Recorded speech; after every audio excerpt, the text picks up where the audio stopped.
Morning, guys. So I've got the water ready, I have the compost ready, I have my producer ready. We get to plant today. Our temperatures have dropped into the 80s. The nights are like 58 degrees. It's so comfortable, and today I get to plant plants that I didn't even purchase. I have other gardening friends who divide, start from seed, and aren't we lucky? We gardeners, we're given plants and then we want them to take plants, because I'll show you when we starting this. But I have a hydrangea. I don't know the variety of. It was given to me after Easter. And then I have some more rose campion and a little pink flower that Barb calls her mom's pinky pinks. I think that's what she calls it, but I'm calling it Barb's pinky pink. And we're going to move a little lambs here. It's just some things that now that the weather's a little cooler, will get in the ground. And so come along while we plant today. Good. So here's the unknown hydrangea, and you can see where I've cut it back and all the new growth without, I've never gone down and watered this plant. I put it in the compost and told it just, you got to do what you've got to do. So since it looks so healthy, it was blue, but I have no idea. Anyway, we're going to plant it here. This area gets a little morning sun. It's mostly shade. And then in the afternoon, it gets about 3 more hours of sun. So this should work. You can see it does have some nice little roots. And this is a little dry shade, so I'm going to put compost in, water it in, some biotone, and keep a watch on it. We're going to make certain this little guy gets the best chance ever. Put a handful of biotone for roots.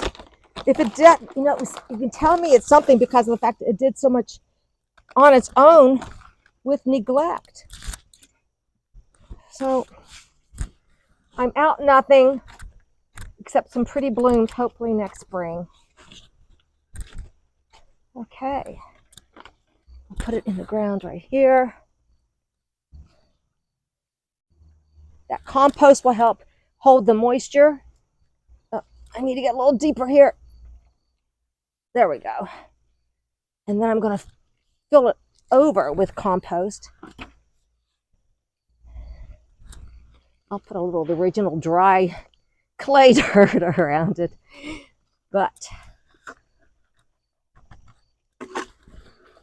we will do that. Get it in the ground. Now, because our weather has been so dry, I will keep this thing watered. Although rain is expected over the weekend, which I'm hopeful for, and being cooler temperatures, I'm hopeful for. I see that I want to keep it, I want to make a little well around my newly planted hydrangea so that when it does rain or when I water it, it goes straight to those roots. But like I said, this is really perfect. All right, so onward and upward. We're going to go to the center of the perennial border, and we'll get some more things in the ground. Go. So here are my little pinky pinks. Barb says keep them, in the front of the border. They don't get much taller than this, but they are sweet little flowers, which I think are going to complement my forget-me-nots, which I have in here. I want that romantic look, so I definitely took these.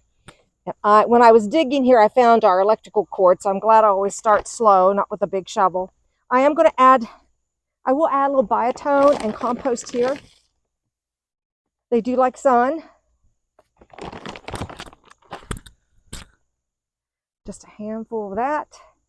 Some extra compost. This soil is really good soil. Truly is good soil. So we'll get these in the ground. And again, I'm going to make a little well because even though we're expecting rain, it's been like in most areas, we've had drought-like temperatures, drought-like rainfall, and drought-like rainfall? No, I think that's... there's no rainfall in a drought, right? Yeah. So I'm making a little well so that when we do get rain, and I'm hoping for this weekend, and then I'll spread the mulch back over it, but I want to water these in. And, oh, yeah, that's all right. So we'll get that done. I'm on the fence about my rose campion, if it's going to go there. That'll be decided another day. So that was easy enough. Thank you, Barb. And then the last thing we're going to do is where this died out, where my... Yeah, what happened there? I have no idea.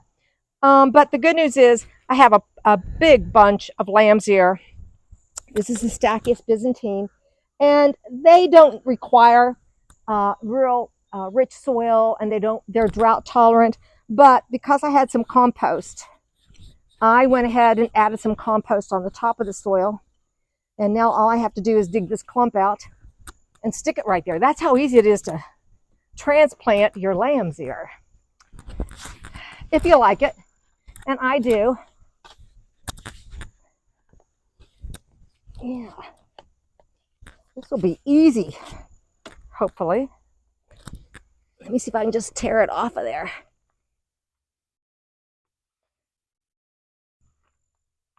Oh, not as easy as I thought. Did you have your breakfast this morning? No. Oh, I don't want to get the zinnia. Come on, Tracy.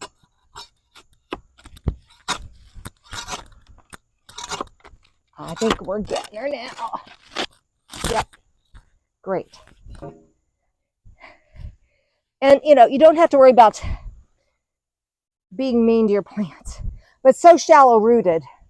What I'm going to do basically is lay it on top of the soil, put a little more soil around it, keep it watered, and with any luck at all, you won't know that was ever.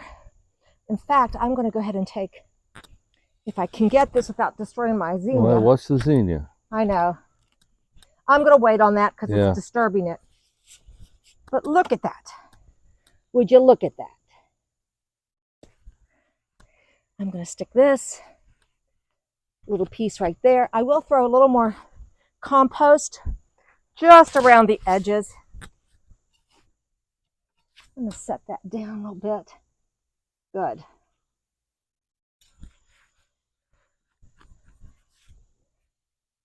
Just let it make contact with the soil. I don't add biotone, but I am going to put another shovelful of compost, and we'll get these watered in. It makes me so happy to be planting a little bit of something. And now's the time to do it. Again, I will be down here until I can see things are established. Hoping for the rains to come. And I trust they will. I love it. It always feels better to get plants in the ground. What I do with these, I think it's going to depend on what happens with that island bed, which I'm undecided, but I think I know what I'm going to do. But not today, guys. So get out. It's a beautiful day here, and you can move some things around if you want to. Thanks for watching Gardening on the Westwork Zone 6B. Subscribe if you haven't been to my channel before, and I'll see you the next time.